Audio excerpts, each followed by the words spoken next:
I, 27, female, hit 1 year sober at the beginning of the year. 1 year. If you'd asked me 13 months ago if I thought I could do it, I probably would have laughed bitterly and poured myself another drink. But here I am, standing tall, sober, and proud as hell. To me, this wasn't just some arbitrary milestone. It was the kind of victory that changes your life. Bigger than graduating college, bigger than landing my first real job. It was proof I could take control of my life, even when it felt like it was slipping away. So I decided to share the news with my family. I figured they'd understand how monumental this was. After all, they've seen me struggle. They've seen the late-night phone calls where I was slurring my words, the mornings I couldn't get out of bed, the years of excuses and broken promises. Surely they'd be proud of me. I told them ahead of time that at the next family dinner, I'd have something to celebrate. The dinner was at my mom's house. The usual chaos was unfolding. Kids running around, the adults half watching them, while catching up. The moment felt right. I stood up, my heart racing, and announced that I'd hit 1 year sober. At first, there was a pause, a flicker of silence. I waited for someone to smile, to clap, to say, "That's amazing, Emma." Instead, my mom said, "Oh, that's what you were talking about." My sister chimed in, "Has it been a year already?" The words fell flat, like they'd just checked off a to-do list. Not a single "I'm proud of you," not even a "good job," just nothing. I hate admitting this, but I'd hoped for more. I wanted someone to acknowledge the blood, sweat, and tears that went into this year. Instead, the room moved on like I'd said I finally cleaned out my closet. Then my brother-in-law, Steve, exchanged a glance with my sister. They both smiled and said, "Well," in unison. My sister beamed and announced, "Since we're all here, niece, just got into a specific gymnastics program. It's been a long road, but she did it." Before I could process what was happening, Steve was popping open a bottle of wine they'd brought. He handed glasses and cups around the table like a bartender at happy hour. When his eyes landed on me, his face fell for a moment as if he'd just remembered.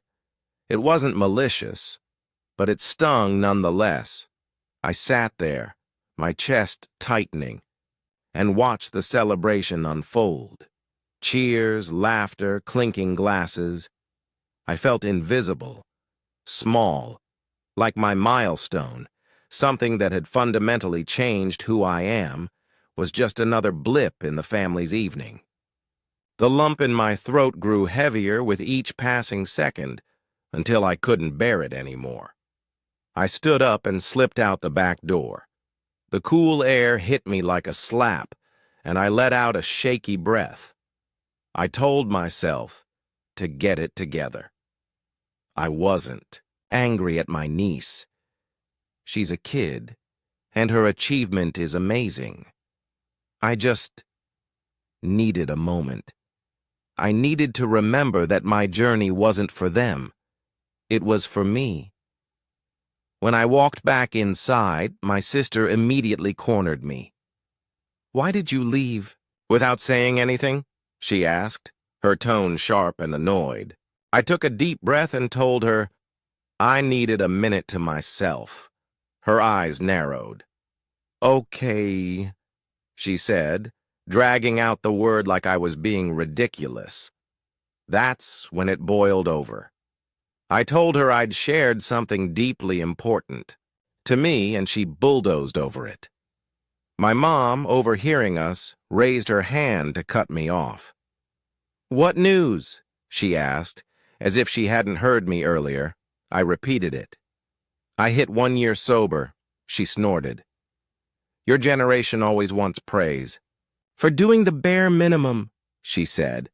"That's not an accomplishment, it's just what you're supposed to do, like graduating high school." The words hit me like a gut punch. Bare minimum? Bare minimum? Did she not remember the nights she'd begged me to get help?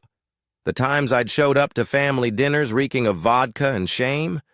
The hours of therapy and endless white-knuckling to get to this point? I bit my tongue and tried to make it through dinner, but my appetite was gone.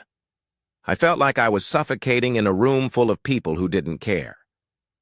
After dinner, I decided I couldn't stay. I grabbed my things, including the small berry chantilly cake I'd brought. It was my treat to myself, my way of marking this milestone. I'd envisioned cutting into it with my family, maybe even sharing a laugh or two, but that moment never came.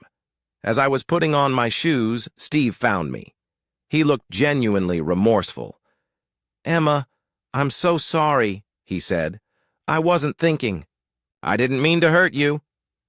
His apology was sincere, but it didn't undo the ache in my chest. By the time I got home, my sister had called.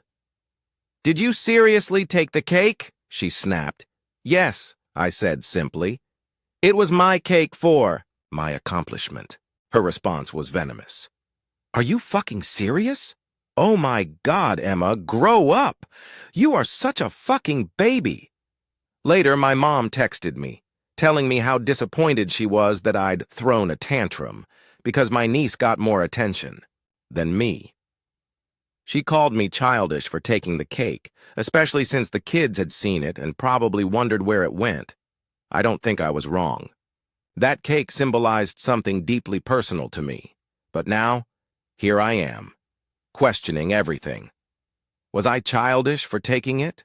Should I have just left it behind and let them keep bulldozing over my accomplishment? Or was I right to take back a piece of what was mine?